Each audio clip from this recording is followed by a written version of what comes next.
Estamos siguiendo la lectura de la traducción del libro Las dos repúblicas o Roma y los Estados Unidos en el capítulo número 22 que lleva por título La supremacía del papado en la séptima parte. En el año 568 los lombardos invadieron Italia y durante casi 20 años causaron tal devastación que incluso el Papa pensó que el mundo estaba llegando a un final. El imperial poder del este era tan débil que la defensa de Italia cayó exclusivamente al exarca de Ravenna y al Papa. Y como la muerte de Narses había dejado a su sucesor, el exarca de Ravenna, solo la dignidad de una soberanía, ya que él era demasiado débil para ejercitarse para cualquier propósito útil de gobierno. El Papa solo se convirtió en el principal defensor de Italia. En el año 580, Gregorio I el Grande se convirtió en Papa y concluyó un tratado de paz con los lombardos. Y el Papa y el rey de los lombardos se convirtieron en los verdaderos poderes en el norte y centro de Italia. La esposa del rey de los lombardos era católica y por la influencia de Gregorio, ella colocó solemnemente la nación lombarda bajo el patrocinio de San Juan el Bautista. En Monza construyó en su honor la primera iglesia lombarda y el palacio real cerca de ella. De esto los lombardos pronto se hicieron católicos, pero aunque eso fue así, no permitirían que el sacerdocio tuviera parte alguna en los asuntos del reino. Ellos nunca admitieron a los obispos de Italia a un escaño en sus consejos legislativos. Y aunque bajo el dominio lombardo, los italianos disfrutaron de un gobierno más suave y equitativo que cualquier otro de los otros reinos que se habían fundado sobre las ruinas del imperio, esta exclusión del clero de los asuntos del Estado estaba ahora tan en contra de ellos, aunque católico como su arrianismo había estado en su contra antes, y los papas siempre esperaban ansiosamente que los impulsaran por completo de Italia. En el año 728, el edicto del emperador de Oriente, aboliendo las imágenes, fue publicado en Italia. El Papa defendió las imágenes, por supuesto, y los italianos juraron vivir y morir en defensa del Papa y de las santas imágenes. Se formó una alianza entre los lombardos y el papado para la defensa de las imágenes. La alianza, sin embargo, no duró mucho. Ambos poderes estaban decididos a poseer la mayor cantidad posible de Italia. Hubo constante irritación, que finalmente culminó en hostilidades abiertas, y los lombardos invadieron el territorio papal en el año 739. Carlos Martel, alcalde del Palacio del Reino de los Francos, había ganado una gloria mundial por su tardía victoria sobre los maometanos en Tours. De todos los bárbaros, los francos fueron los primeros que se hicieron católicos y nunca desde entonces habían sido hijos obedientes de la Iglesia. El Papa Gregorio III, ahora decidido a pedir ayuda a Carlos contra esta afirmación del dominio lombardo, envió a Carlos las llaves del sepulcro de San Pedro, algunas limaduras de las cadenas con las que Pedro había sido atado, y más importante que todo, como heredero legítimo de la autoridad de la antigua República Romana, presumía otorgar a Carlos Martel el título de cónsul romano. A lo largo de estas transacciones, el Papa aparece realmente, si no abiertamente, un poder independiente saliendo con los aliados o enemigos del imperio, como convenga a las exigencias de la época. Y ahora, el Papa, como independiente potentado, está formando una alianza con un transalpino soberano para la liberación de Italia. Los lombardos también enviaron a Carlos con contranegociaciones. Esto lo sabía el Papa y le escribió a Carlos que en Italia los lombardos lo trataban con desprecio y estaban diciendo que venga este Carlos con su ejército de los francos, si puede. Deja que te rescate de nuestras manos. Y luego Gregorio se lamenta y suplica a Carlos, por lo tanto, Oh dolor indescriptible, que tales hijos tan insultados no hagan esfuerzo por defender a su Santa Madre la Iglesia. No es que San Pedro sea incapaz de proteger a sus sucesores y de vengarse de sus opresores, pero el apóstol está poniendo a prueba la fe de sus seguidores. No creáis a los reyes lombardos que su único objetivo es castigar a sus sujetos refractarios, los duques de Spoleto y Benevento, cuyo único crimen es que no se unan a la invasión y el saqueo de Roma. Envía, oh mi hijo cristiano, algún oficial fiel que pueda informarte verdaderamente del estado de las cosas aquí. ¿Quién puede contemplar con sus propios ojos las persecuciones que estamos soportando, la humillación de la iglesia, la desolación de nuestra propiedad, el dolor de los peregrinos que frecuentan nuestro santuario? No cierres tus oídos a nuestra súplica, no sea que San Pedro cierre contra ti las puertas del cielo. Te conjuro por el Dios vivo y verdadero y por las llaves de San Pedro, no preferí la alianza de los lombardos con el amor del gran apóstol, pero apresúrate a socorrernos para que podamos decir con el profeta: el Señor nos escuchó en el día de la tribulación, el Dios de Jacob nos ha protegido. Los embajadores y las cartas del Papa fueron recibidos por Carlos con decente reverencia, pero la grandeza de sus ocupaciones y la brevedad de su vida impidió su injerencia en los asuntos de Italia, excepto por amistades y mediación ineficaz. Pero los asuntos pronto tomaron tal giro en Francia que el ansiado deseo del papado fue recompensado con abundantes frutos. Carlos Martel era simplemente duque o alcalde del palacio bajo los reyes perezosos de Francia. Murió el 21 de octubre del año 741. Gregorio III murió el 27 de noviembre del mismo año y fue sucedido por Zacarías. No hay ayuda inmediata procedente de Francia. Zacarías hizo propuestas a los lombardos y un tratado de paz durante 20 años se celebró entre los reinos de Lombardía y el ducado de Roma. Carlos Martel dejó 2 hijos, Carlomán y Pipino, pero Carlomán, siendo el mayor, fue su sucesor en el cargo. Él había estado en su lugar, pero un poco de tiempo antes de que él renunciara a su hermano y se convirtió en monje en el año 747. Los acontecimientos en Italia y el prestigio que el Papa había ganado con ellos ejerció una poderosa influencia en Francia, y como el Papa había ya deseado una liga con Carlos Martel, quien aunque no poseía el título, tenía toda la autoridad de un rey. Pipino, su sucesor, concibió la idea de que tal vez él podría asegurar la sanción papal para que asumiera el título de rey con la autoridad que ya poseía. Pipino, por lo tanto, envió a 2 eclesiásticos a consultar al Papa en cuanto a si no podría ser rey de Francia, y Zacarías regresó con la respuesta: para que la nación se uniera legalmente en la misma persona, el título y autoridad de rey, el desafortunado Childeric, víctima de la seguridad pública, debería ser degradado, afeitado y confinado en un monasterio por el resto de sus días. Una respuesta tan agradable a sus deseos fue aceptada por los francos como la opinión de un casuista, la sentencia de un juez o el oráculo de un profeta.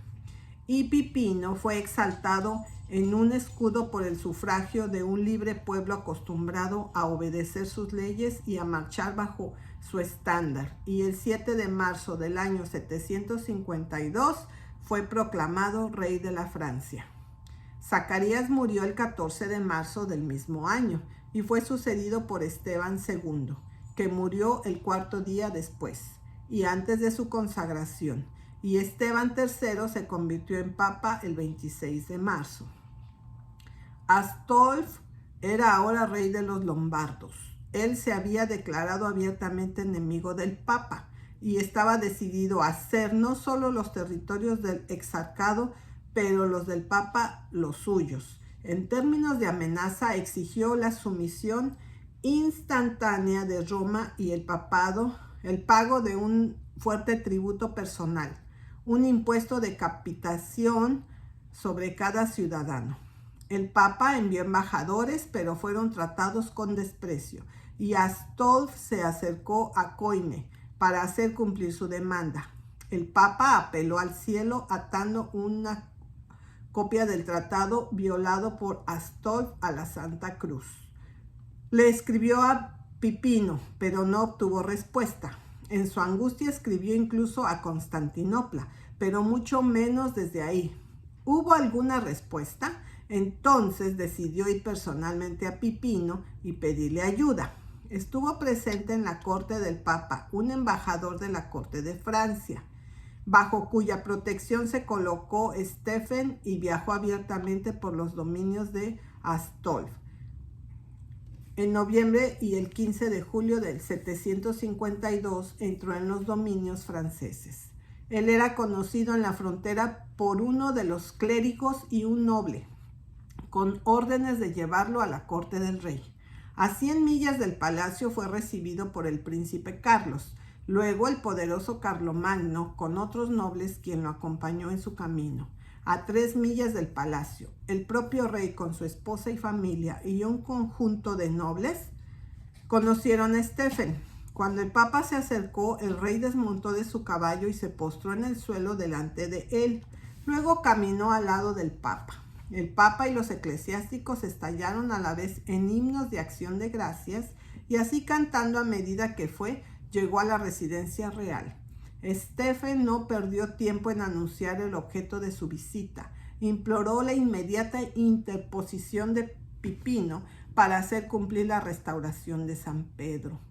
Pipino juró de inmediato cumplir con todas las solicitudes del Papa, pero como el invierno hizo que todas las operaciones militares impracticables, lo invitó a París, donde estableció su residencia en la abadía de Saint-Denis. Pipino ya había sido ungido por un obispo en Francia, pero esto no fue suficiente. El Papa debía ungirlo también. Y luego, sobre esta afirmación de que el rey de los francos sostuvo su reino por la gracia del obispo de Roma, en el monasterio de Saint-Denis, Esteban III colocó la diadema en la cabeza de Pipino, lo ungió con el óleo santo, confirmó la soberanía en su casa para siempre y pronunció una maldición eterna sobre todos los que intentaran nombrar un rey de Francia de cualquier otra raza que no fuera la de Pipino. El Papa fue atacado con una peligrosa enfermedad que lo mantuvo en la capital de Francia hasta mediados del año 753. En algún momento de esta serie de transacciones, no sabemos exactamente dónde, el Papa, como jefe de la República restaurada de Roma, renovó a Pipino el título romano y la dignidad de patricio, que al igual que el cónsul, había sido conferido sobre Carlos Martel. La insignia de esta nueva oficina fueron las llaves del santuario de San Pedro, como prenda y símbolo de soberanía, y un estandarte sagrado que era su derecho y deber de desplegar en la defensa de la iglesia y ciudad de Roma. Mientras tanto, Astolfi había persuadido a Carlomán de que dejara su monasterio y fuera a la corte de Pipino para contrarrestar la influencia del Papa y, si fuera posible, ganar a Pipino a la causa de los lombardos. Pero el infortunado Carlomán fue inmediatamente encarcelado de por vida y su vida terminó en pocos días. En septiembre y octubre del año 753, Pipino y el Papa marcharon a Italia contra Astolf, que se refugió en Pavia. Avanzaron hasta los muros de esa ciudad y Astolf se alegró de comprar una paz ignominiosa, comprometiéndose bajo juramento a restaurar el territorio de Roma. Pipino regresó a su capital y Stephen se retiró a Roma. Pero Pipino apenas estuvo fuera de su alcance cuando Astolf estaba de nuevo en armas y se dirigía a Roma. Marchó hasta las mismas puertas de la ciudad y exigió la rendición del Papa. Exigió que los romanos deberían entregar al Papa en sus manos y en estos términos solo perdonaría a la ciudad. Astolf declaró que lo que haría no dejaría al Papa un pie en la tierra. Stephen se apresuró a alejar a los mensajeros con una carta a Pipino en la que el Papa le recordó que San Pedro había prometido vida eterna a cambio de un voto que había hecho para hacer una donación a San Pedro. Le dijo a Pipino que él se arriesgó a la condenación eterna a no apresurarse a cumplir su voto y que como Pedro tenía la carta de Pipino del voto, si él no lo cumplía, el apóstol lo representaría contra él en el día del juicio. Pipino no respondió y se envió una segunda carta en la que el Papa lo conjuró por Dios y su Santa Madre, por los ángeles en el cielo, por los apóstoles de San Pedro y San Pablo, y para el último día, para apresurarse al rescate de su Santa Madre, la Iglesia, y le prometió que si lo hacía, victoria sobre todas las naciones bárbaras y la vida eterna. Pero sin embargo, Pipino no respondió, y mientras Astolf se acercaba más y más, el Papa decidió que el mismo San Pedro se dirigiera al rey dilatorio. En consecuencia, envió ahora la siguiente carta. Yo, el apóstol Pedro, protesto, amonesto y les conjuro a los reyes cristianos Pipino, Carlos y Carlomán, con toda la jerarquía, obispos, abades, sacerdotes y todos los monjes, todos los jueces, duques, condes y todo el pueblo de los francos. Dios también conjura, te amonesta y te manda, tanto como los tronos y dominios y todas las huestes del cielo, para salvar la amada ciudad de Roma de los detestados lombardos. Si os apresuráis, yo, el apóstol Pedro, prometo que tendrás mi protección en esta vida y en la próxima. Te prepararé las mansiones más gloriosas en el cielo. Te otorgaré las eternas alegrías del paraíso. Haz causa común con mi gente de Roma, y yo concederé todo lo que pidáis. Te conjuro que no cedas esta ciudad para ser lacerada y atormentada por los lombardos, no sea que vuestras propias almas sean laceradas y atormentadas en el infierno, con el diablo y sus pestilentes ángeles. De todas las naciones bajo el cielo, los francos son los más altos en estima de San Pedro. A mí me debes todas tus victorias. Obedece y obedece pronto. Y por mi sufragio, nuestro Señor Jesucristo les dará en esta duración de los días seguridad, victoria en la vida por venir. Se multiplicarán sus bendiciones sobre ti entre sus santos y ángeles. Esto despertó a Pipino a la actividad más diligente. Astolfo escuchó que venía y se apresuró a regresar a su capital, pero apenas lo había alcanzado cuando Pipino estaba asediándolo. Astolfo se rindió de inmediato y le rindió a Pipino todo el territorio en disputa. Representantes del emperador del Este estaban allí para exigir que se restaurara a él, pero Pipino declaró que su único objeto en la guerra debía mostrar su veneración por San Pedro, y como botín de la conquista otorgó todo al Papa en el año 755. Los representantes del Papa, quienes sin embargo siempre hablaron de la República de Roma, pasaron por la tierra recibiendo el homenaje de las autoridades y las llaves de las ciudades. El distrito comprendía Ravenna, Rimini, Pesaro, Fano, Cesena, Sinigaglia, Lesi, Forlimpopoli, Forli, con el castillo Susibio, Montefeltro, Acerra, Monte di Lucano, Serra, San Marino, Bobbio, Urbino, Cagli, Luciolo, Gubbio, Comacchio, Árido, Narni, que fue cortado del ducado de Spoleto. Astolfo murió poco después mientras cazaba. La sucesión fue disputada entre Desiderius y Rachis. Desiderius aseguró el trono cortejando la influencia del Papa, y a cambio el Papa le obligó a aceptar entregar el papado con 5 ciudades y todo el ducado de Ferrara. Además, Posteriormente se cumplió el acuerdo y estos territorios se agregaron al reino del Papa.